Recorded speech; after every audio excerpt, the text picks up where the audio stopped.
Hello, kính chào các bạn thân mến đã đến với channel của mình, Miền Ton Channel này. Hôm nay mình sẽ thử thách cái cảm giác là sinh tồn trên rừng nhá.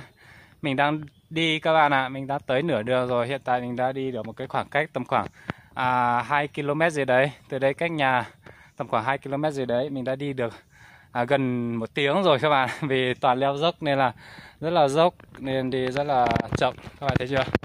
Rất là dốc, mình còn vác nhiều đồ nặng nữa.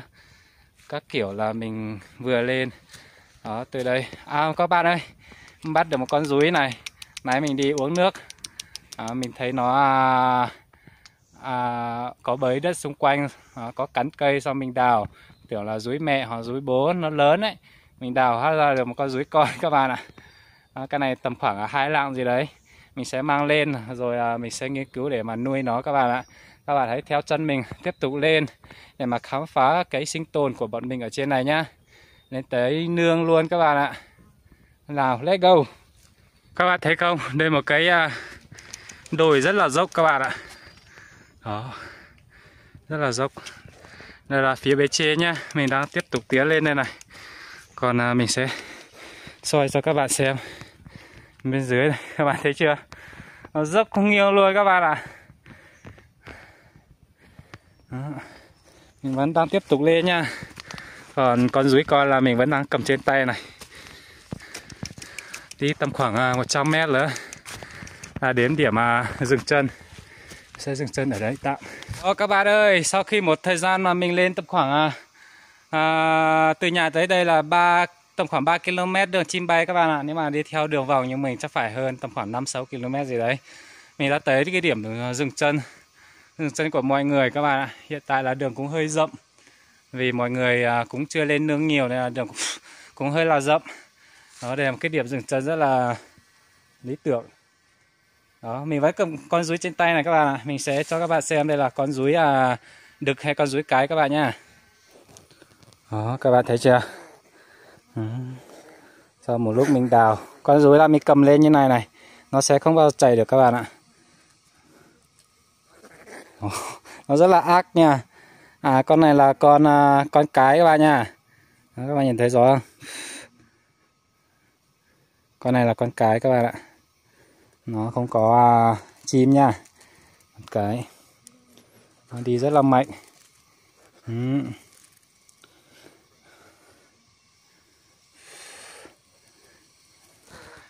Các bạn ơi, sau một lúc mình suy nghĩ và mình quyết định là vì mình cũng đi xa nên là mình cũng không nỡ, vì con này nó quá là bé.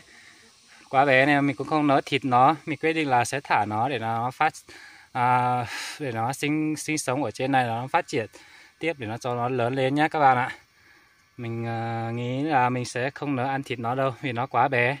Con này nó chỉ tầm khoảng 2 lạng thôi các bạn ạ. Đó, mình sẽ thả nó đi để mà như kiểu là mình sẽ phóng sinh nó nhé các bạn ạ. Đó, mình sẽ thả đây cho nó đi nhé. Rồi mình bắt đầu thả nha. Mình thả đây, rồi đi đi. Đi nào. Đi vào rừng đi. Đi đi đi đi. Đó, nó cũng không đi các bạn ạ. Hiện tại nó đang sủa mình. Rồi nó dần dần tiến lên này. Các bạn thấy không? Đó, nó sẽ không quay theo chiều kia. Đó, nó dần dần vào trong kia. Bởi vì nó còn khá là bé, mình sẽ không ăn thịt nó. Mình sẽ cho nó đi. Rồi đi đi. Các bạn thấy không?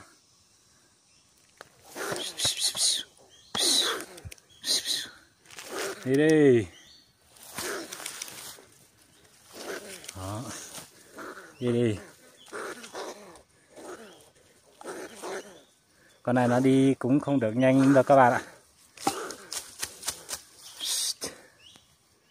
Đâu rồi? Đây này. Các bạn thấy nó kêu chạch.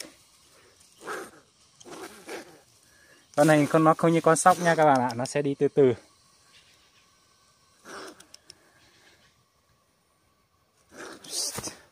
Sẽ đi từ từ.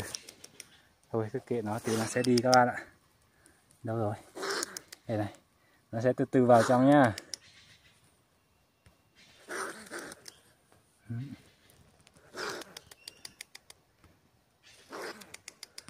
Rồi, kệ nó.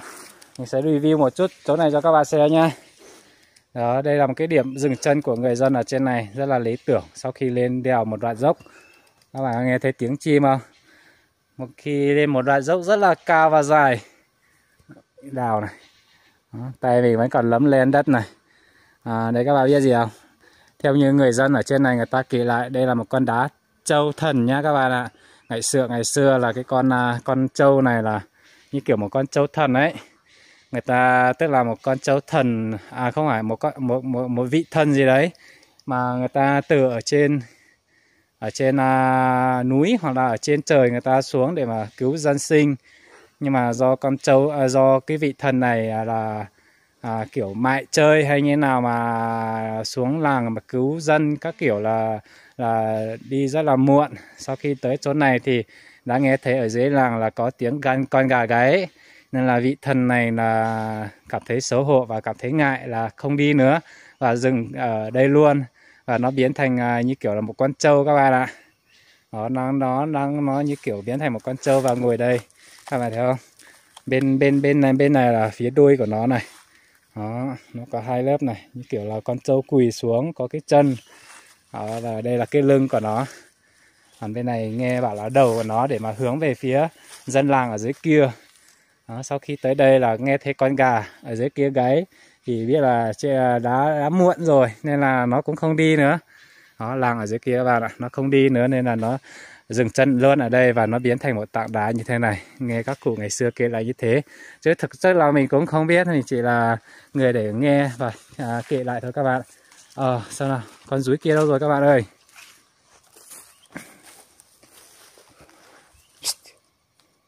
Hình như nó đã đi rồi các bạn. Đây này, nó vẫn còn chạy ở đây. Các bạn thấy không?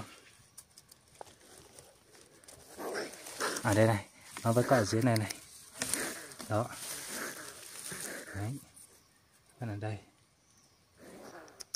Bạn thấy không? Đó.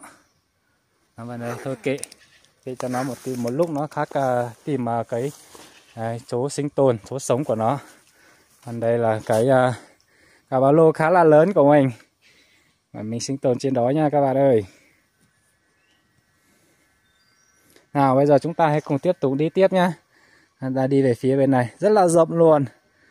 Từ đây đi tới cái điểm dừng chân của mình nó còn tầm khoảng 3 cây nữa các bạn ạ. Nhưng mà đi tầm khoảng hơn 1 tiếng nữa. Bởi vì đường dốc và lại đường dốc. Thấy bạn nào mà đi sinh tồn mà đi sai như này không ạ? Đường nó rộng như này không ạ?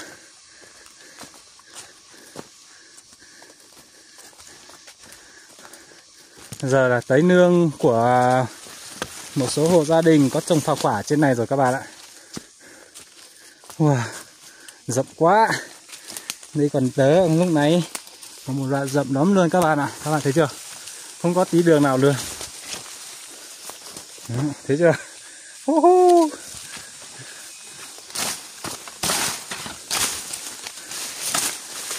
Không có một tí đường nào luôn. Thấy chưa?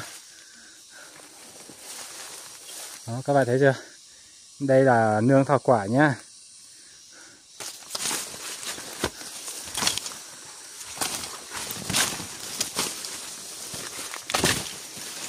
May mà mình phóng sinh, mình thả con rúi kia. Ui, rồi các bạn, không thì cũng chẳng có tay mà một đường đi như này.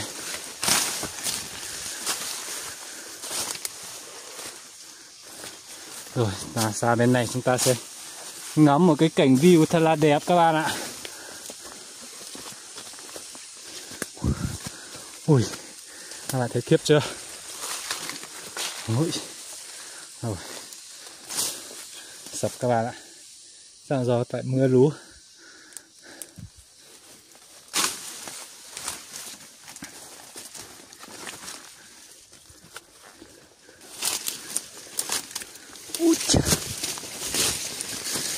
Các bạn thấy chưa?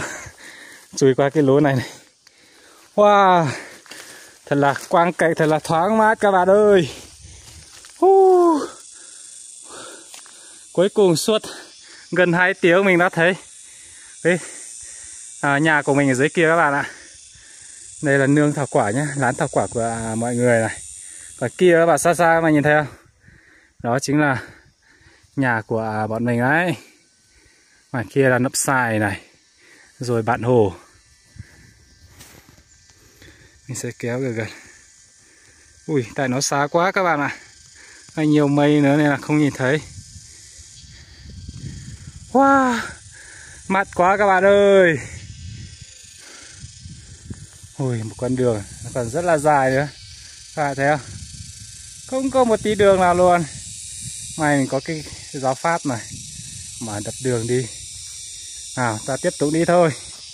Let's go. Đó. Đấy. Đó, mình lên ra này phải có cái mũ nha các bạn ơi. Mũ TikTok shop đấy. Đấy. Chưa? Wow. Thật là chóng mặt liền. Bạn thấy chưa?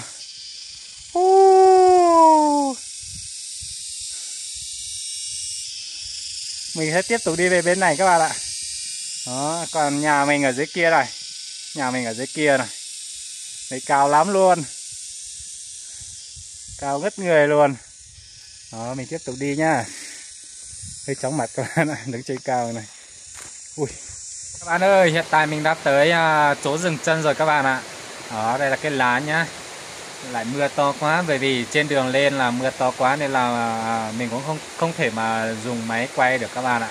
Hiện tại mưa rất là to và mình đến đây thì đã nghỉ được một lúc và mình đã phát quang ở cái khu lán này rồi các bạn ạ. Đây mình sẽ cho các bạn xem nhé. Đây các bạn ơi, rất là rộng.